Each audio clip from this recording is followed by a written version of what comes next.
हम लोग बात करते हैं बलराम सीतू जी से। कैसे हैं आप बलराम जी? जी, अजय सर, जय भीम जी। जी, जय भीम, जय भीम। जी, अ, बताएँ?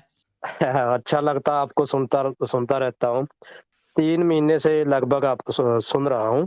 जी, हिंदी मेरी कुछ अच्छी नहीं है क्योंकि बोलने का अभ्यास नहीं है, हिंदी में बोलने का अभ्यास नहीं है, इसलिए कुछ ऐसा मुश्किल आएगी मुझे हिंदी बोलने में। कोई बात नहीं, कोई बात नहीं। तो आप सही बोल रहे हैं। हाँ, मैं आज ऐसे चैनल पे मैं कहने क्या आया हूँ, जो मेरा कहने आज आपसे जुड़ने का मकसद वो ये है कि आज हुँ, हुँ, पहले तो ये है कि 6 दिसंबर बाबा साहब अम्बेडकर को हम नमन करते हैं, आज उनका देहांत हुआ था। हुँ, हुँ, और जब मैं बाबा साहब को देखता हूँ और एसजे साइंस जर्नी को देखता हूँ, तो मुझे हुँ, इसमें हुँ, बहुत सी सिमिलरिटी नज़र आती है। मैंने बहुत सी आपकी स्ट्रीम सुनी है, बहुत सी हर रोज़ मैं सुनता हूँ।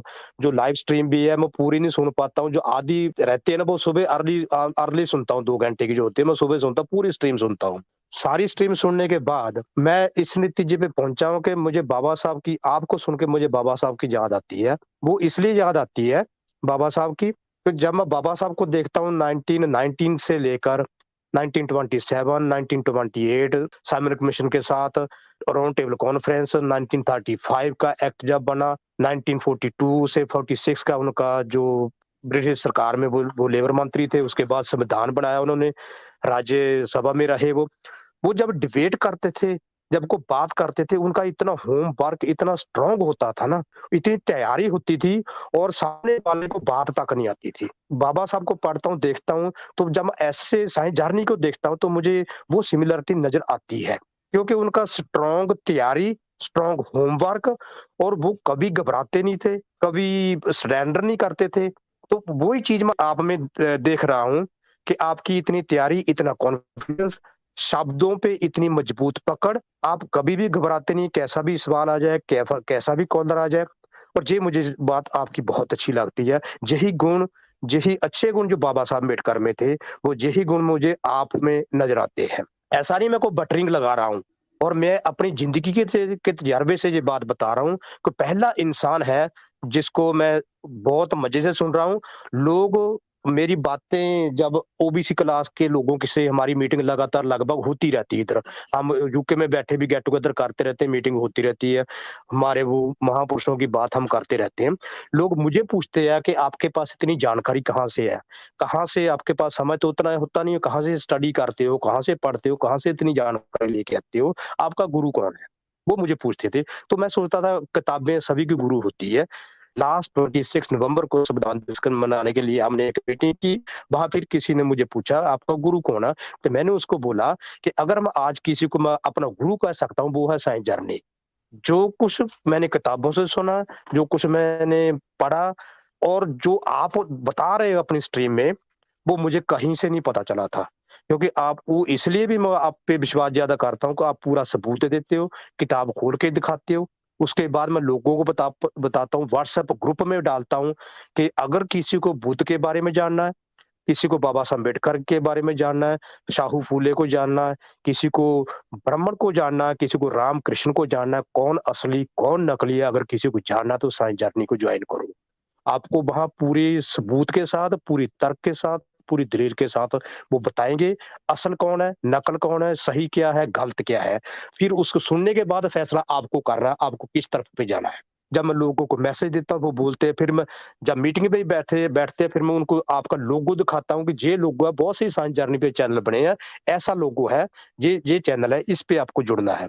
तो मेरा मेन मकसद यही है, जितने सुनने वाले लोग हैं, आज 1500 लोग होंगे, 200 लोग सुनते होंगे। मुझे उसमें थोड़ी-सी निराशा इसलिए होती है कि आज 2 लाख क्यों नहीं हो? जितना आप अच्छा काम कर रहे हो, तो हम उ उसके आप तो अच्छा काम कर रहे हो, लेकिन हम लोगों की क्या रिस्पॉन्सिबिलिटी बनती है? क्या हम अपनी ड्यूटी कर रहे हैं पूरी? लोगों को साथ आपके साथ जोड़ रहे हैं?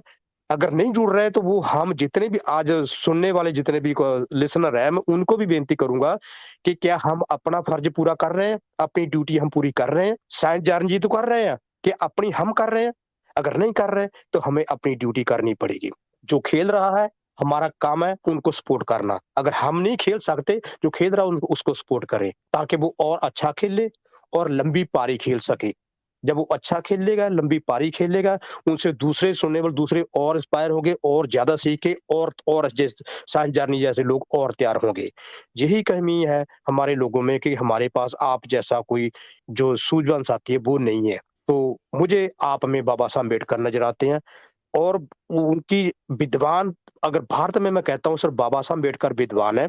क्यों विद्वान है? उनके उन्होंने इतना विशाल दायरा था उनका, जब मैं राज्यसभा की बहस देखता हूँ, उनकी संविधान सभा में बहस जब उनकी मैं देखता हूँ और ऐसी-ऐसी उदाहरणें देते हैं, वो यूनान की उदाहरणें देते हैं, वो युगोस्लाविया की उदाहरण देते हैं, वो अमेरिका की हिस्ट्री की बात बताते हैं, वो अफ्रीका की बात बताते हैं।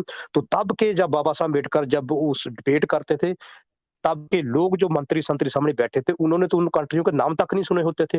बाबा साहब अम्बेडकर वहाँ की हिस्ट्री सुनाते थे कि ऐसी घटना वहाँ ऐसे तब ऐसे हुई थी और सिमिलर ऐसी ही इंडिया में होती है, तो तब उसका मूल्यांकन बाबा साहब करके उनको बताते थे कि हम कहाँ खड़े हैं। तो इसीलिए आपको ये भी सोचने वाली बात है कि एक ही एक बाबा साहब अम्बेडकर जिन्होंने संविधान में तर्क और दलील से किसी को गाली नहीं निकाली, कोई बंदूक नहीं उठाई, कोई डांग नहीं उठाई, लाठी नहीं उठाई, लेकिन तर्क और दलील से अपनी अपनी दिमाग से लोगों को इतना कायल किया कि वो सारे अधिकार शेड्यूल कास्टों के लिए संविधान में राखने करके गए और सेक्शन 17 जो थी भेदभाव अपराध है, उसको भी दर्ज करवा के गए। अपराध किसको बोलते हैं? जैसे कुछ कानून ऐसे होते हैं जिसकी माफ़ी नहीं मिलती, उसकी सज़ा मिलनी ही मिलनी है। तो ये भेदभाव अपराध जो 17 सेक्शन है वो भी बाबा साहब अम्बेडकर उसमें दर्ज करवा के गए थे। को जाति जो भेदभाव है किसी को ऐसे ऐसे करेगा तो उसको सजा सजा होगी, उसमें को माफ़ी नहीं होगी। तो ऐसा काम भारत के तिरंगे में एक अशोका चक्र डलवाना, ऐसे-ऐसे काम बाबा साहब अम्बेडकर करवा के गए यार, तो सोचना पड़ेगा कि वो कितने विद्वान होंगे। अब उनकी समझ और उनकी सोच और उनकी फिर मैं दोबारा ये रिपीट का अपने शब्द करूँगा, उनकी ज़बरदस्त तैयारी और ज़बरदस्त होमवर्क जितना था, तो वो काबिले तारीफ़ है। मेरा सचमुच मेरा सिर झुकता है कि काम के सामने जब मैं उनको देखता हूँ, याद करता हूँ, उनको सुनता हूँ, उनको पढ़ता हूँ।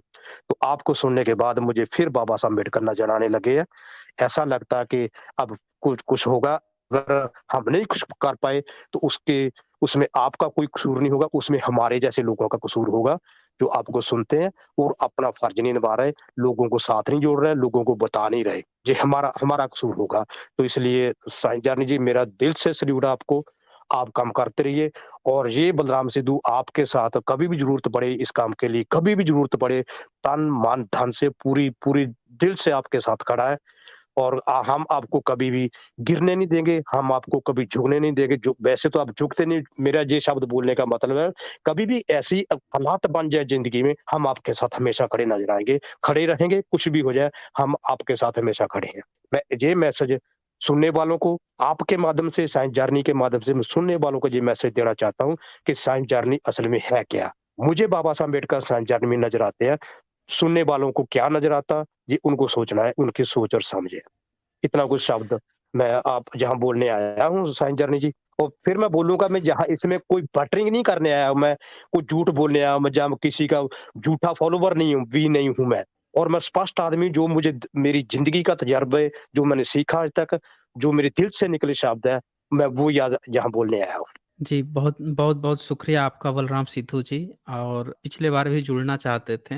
आज आपने जुड़ा पर आपकी आवाज़ सुन के, आपकी बातें सुन के मुझे काफ़ी खुशी हुई है कि हमारे यहाँ भी बाबा साहब के जो अंश है, वो हम सब में विद्यमान है। आपकी वाणी से मुझे पता चलता है कि अभी लोग उस पथ पर चलना चाहते हैं, उस पथ को करना चाहते हैं और आप जैसे साथी जब तक होंगे, तब तक मुझे लगता है कि मेरे जैसा मैं एक नहीं, हमारे जैसे हज़ारों लोग जो हैं, वो खड़े हो जाएँगे, सब लोग खड़े होंगे।